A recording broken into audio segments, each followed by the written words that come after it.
Hey guys, it's your boys once again. Today, I do have an updated post Power of the Elements, post new format, Gren Maju vid, deck profile, and discussion, sort of. If you've seen my videos, you know that I don't just like to splash the cards on the mat and say, look, run this, blah, blah, blah, blah, done. Peace out.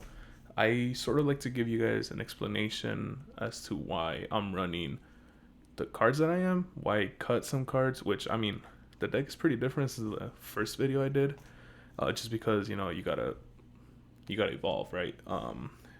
Gren Maju is my favorite deck. This is the deck that I started with back in February when I started getting back into Yu-Gi-Oh, and I'm not gonna start running like I'm not gonna make a Sprite deck. I'm not gonna make a Tier Elements deck just to combat the new format, right? Like I'm gonna try my best to make Gren Maju as competitive as possible to me. You know, I know there's hundreds of videos out there, hundreds of Gren Maju deck profiles, and this is just one of them. So these are meant to be like templates for you to see, to give you sort of different options that people run, and to give you a sense of what to do. So yeah, that being said, let's go on to the main deck. Alright guys, and I have the cards set up for you guys, just sort of, to give a little sneak peek of what changed and what's going on with this deck. So first, I will mention that my ratios for most of the cards here has not changed. Gren Maju is still at 2, because you do not want to hard draw it before you have ammo for it. So yeah, these are the 2 Gren Majus that I'm playing. And just because, like I did mention, you don't want to draw it before you have the attack point set up for it. And it's still one of the boss monsters in this deck, so that's why it is still at 2. Gizmek. Gizmek is the most important card in this deck. And it does not matter what you're doing, like what variation you're running. If you want to splash Golden Castle into here, splash Golden Castle. If you want to run something else, run something else. But don't cut this. Don't run it at 2. Don't side it out. Run it at 3. You're going to need this guy. Just because every turn, like I mentioned in the other video, 3200 attack and defense, it comes up when they clear your board. He's in the graveyard, and you draw a Gren Maju the next turn, bring him back, give him the extra attack points, and hit for game. So do not cut him. I'm not running Foolish Burial. If you want to more accessible, if you want basically a 4th copy of Gizmek, run Foolish Burial. Dangers, still the same package, right? 3 Bigfoots, and 3 Thunderbirds. These are just what I prefer running in this deck, just because they do pop the face up and they do pop the face down. So this, as far, is still pretty much, this and the 6 Kaijus is pretty much still the same from the other deck profile. The differences come in after, but I just want to explain why they're still in there, right? Because you still have access to, okay, first of all, there's still an amazing draw power. It is luck, but so is Yu-Gi-Oh. So when you do draw that card, you might get a Gren Maju, and when you already have a bunch of cards banished, you have Chain Yang on the field, you draw Gizmek, that he goes live, right? So that is why I will never cut them. You can go away with running probably 2 of each, but still not cut. I have the Kaiju package, still the same. Still the same. The only reason he's not a dollar right now is because I can't find my 3rd copy. But it's really interchangeable, right? If you want the extra attack power, maybe you want to hit for game, go ahead and run him. But yeah, so the things with Kaiju is, with a lot of the water aqua decks right now, the barrier statue for them is really common. So Gameciel will need to be at 3. Flunderies isn't as common as it was before, at least not in my locals. So that's another reason why I only have 2 Godarla and I have 1 of these, of the Godzilla. But end of the day, run whatever you're playing the most against in your tournaments. But yeah, any combination of 6 is a 43 card deck, 42 because I do have Upstart Goblin now. But yeah, this is probably the best ratio that you'll have. Don't run any more because you're going to be breaking a lot. Don't run any less because you won't be seeing it. So now the tuner package. For the level 10 tuners, which is Chang Ying and Rudy Rose, or if you have Baron, run Baron. I'm only running these three now just because it is sort of not the main thing that I want to do with this deck, but it is another option for me. So 3 Deep Sea Diva, they're searchable. A lot of the times you're baiting out the Ash, you're baiting out the Imperm, you're baiting out the Effect Veiler with this card alone. And then you can just go ahead and special summon the rest of your cards. And here we go. The first change. We have 3 Ghost Spells and we have 3 Ghost Ogres. Now, here's a quick thought though. I know that DD Crow is like a billion times better at graveyard removal than Ghost Spell. I know that. But I'm running them for a certain reason that we'll get in the extra deck. And these 3 Ghost Ogres are still really good at getting rid of field spells, at getting rid of any like troublesome monsters. However, if you have Ash, run 3 Ash. Cut any combination of this that will allow you to keep 3 Ash in your main deck. But 3 Ghost Ogres, 3 Ghost Spells. For the reason that I will show. I don't want to spoil it, but you guys will see right now. We do have 2 Potted Desires. Again, even if it goes back at 3, Konami realized their mistake. This will now go back to 3 in my deck, just in my opinion. 2 is the perfect ratio for this card. You're not drawing into it when you use its effect, and you see it when you want to. We're still running Zombie Vampire. Change of Heart is still a staple in your deck. Always run this. Because we're running that, and we still running the 2 triple attacks. Now, the card I mentioned earlier, Upstart Goblin. Give them 1,000 life points and you draw a card. It synergizes really well with the same reason that we're running the Ghost package. Your 3 Raigeki, Interrupted Kaiju Slumber. And a lot of the times they either negate this. It's a great bait with Totally Awesome, with Baron, with Ash. They either stop this or they lose their board, which is why you want to run it at 3. And again, don't side this card out. There's better options for you to side out in this deck. 3 Super Poly. You need to keep running Super Poly, especially with Garura. I do incorporate Garura into this deck. Basically, with the Super Poly targets that I run, any board that is set up in their first turn can be broken with Super Poly. I will explain that more when we get into the extra deck. But yeah, Super Poly at 3. You can get away with siding this out for 2. Just because remember, that is just a condition, another win condition for you. But Super Poly at 3 is probably... This will forever stay in my deck, honestly. Any deck that I make. Trade in at 2. Just because we do have a lot more draw power with other cards. The Dangers, Upstart Goblin, 2 trade in, 2 triple tags. So you don't really need to run this at 3. You still do have the 6 Dangers though. So if you do want to run it at 3, you can get away with it just to consistently get their effects like going off more. But yeah, at 2 it works better now. Triple tags at 2. Again, this is a perfect ratio to get their monster to draw 2 cards or to shuffle back into the deck. Whatever it is, this card is insane. And finally, 3 Imperm. I have 9 hand traps now, these and the ghosts, but yeah, it is what it is. 3 Imperms is still probably the best hand trap, the best trap in the game in my opinion. And remember, if you have Forbidden Droplet, go ahead and play that instead. It's just, for me, I don't. So this is probably the best alternative that I have. And it's, it's great at negating while you're going second. It's great at shutting down boards, especially Sword Soul. So once they normal summon their Moye, you imperm that, boom. Not much that they can do after that. But yeah, with the main deck gone, let's go into the extra deck. Alright guys, and to start off the extra deck, I did mention this in the Essentials video, the test hand Gren Maju vid, but Border Soul Dragon is part of the deck now. Just because getting monsters, getting the Link 4 is not a problem.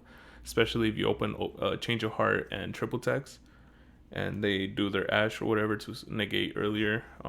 That's extra 2 monsters. That has happened to me before actually, where both Change of Heart and triple tags have had their effects go live and I've gotten 2 extra monsters. I wasn't running this at the time, but if I did, it would have been able to go off. The Synchros, Cheng Ying, Rudy Rose, Baron, and this is where we're running the Ghost package. Psychic and Punisher. This card is insane. It's a level 11, so all the level 8s that we run plus any sort of like, the level 3, any ghost that we draw, we have access to Psychic and Punisher. And another reason why Upset Goblin is great in this deck is because you give them 1,000 life points. So they're 9k, you're at 8k if you go first. Even if you go second and they burn themselves, you still give them an extra 1,000. So what he does is, if the life points of you and your opponent are equal or they have more, he's unaffected by their activated card effects. So it's great. Once per turn, you could banish one monster and then one card from them. So, if you have both of these on the field, they synergize really well together. And he starts at 35k. So he, at the start of the battle step, he does gain the difference in life points. Doesn't matter who has more. So he becomes a really, really big beat stick right off the bat. Which is why he's a great card. If your deck can make a level 11 synchro, if you can make him, make him. He's not that expensive. He's a really good option. He'll give you that extra edge. Trust me. And Rudy Rose is Rudy Rose. Clearing graveyards. Banishing all the graveyards. So yeah. Now, the rest of the deck is pretty standard. Zombie Vampire, again, still our MVP. The Dragoolion package, really great. I probably, and with Ingirsu as well, this will probably not be cut in any Gren Maju build that I do, just because of what they offer, right? If you go first, make either of these two, so you have the protection or you have the negation for the spells. And then you have Dragoolion the next turn, go into Zombie Vampire, and it is what it is, Zombie Vampire is great. It's, again, milling the top 4, getting rid of, hopefully getting rid of their negations. Only thing, if you're playing Terror Elements, probably don't go into the Zombie Vampire, just because milling is their whole thing, and you will basically play against yourself if you do, because the graveyard effects are what makes their deck so good. So probably avoid going this route if you do play against a Terror Elements player. Just a quick heads up. So yeah, these are great. Now, next up is Lancelot and Zeus. Hit for 2k, force negation, so if they try to do anything, it's negated. Overlay with Zeus. The next turn, you have that other interruption. And, there's not much more to say. It's pretty great the way that it works. They work together. And finally, we have our super poly targets. So the same, and Garura. This card is great. Really good addition. Like I mentioned, probably any board that is set up, you can break, just because Garura and Mudragon basically target any sort of boss monsters, right? I was playing against this Marensis guy. He summoned their Totally Awesome and another one of their another frog, and I went into any of these, and it's great. So it is what it is. Garura, a lot of Sword Soul also locks themselves into worm summoning if they go down one of the routes. So if they have 2 of their synchros out, just super poly them, break their board. Starving Venom, the 2 dark monsters, that is still very live, and Despia is still up there.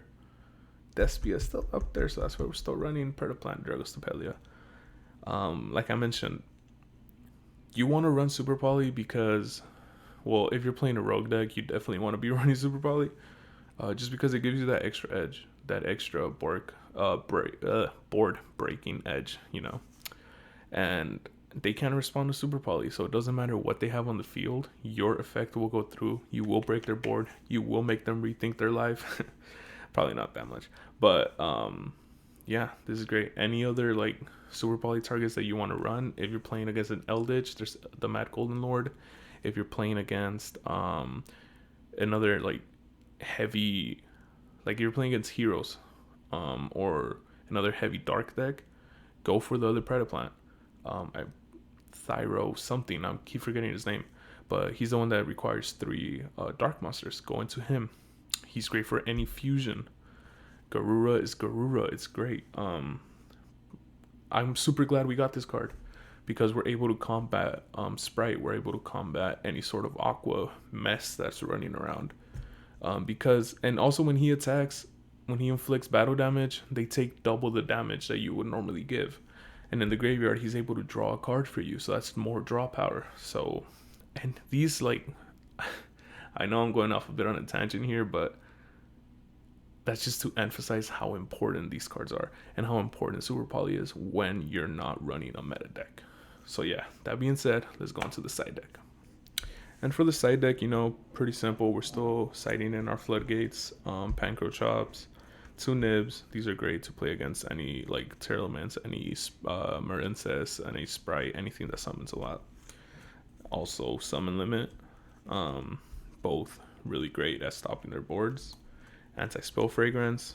Again, these, I'm just zooming through these just because I have talked about them in previous videos, but these are all great. Dimensional Barrier, though, it does lack against Marincess just because their whole thing is links, and it doesn't work against link monsters. So it's great against Espia, though, and great against Sprite. It stops XZs on just... Remember, you are running a lot of XZs if you play some sort of this variation. So, you know, maybe you're going to do it, but at the cost of stopping yourself as well. And Twin Twisters. This is Cosmic Cyclone. I'm just waiting for it to come in. And it synergizes really well with Psychic and Punisher because you burn yourself for 1,000 and then you banish the card that you choose. So run Cosmic. If you're running Psychic and Punisher, run Cosmic Cyclone.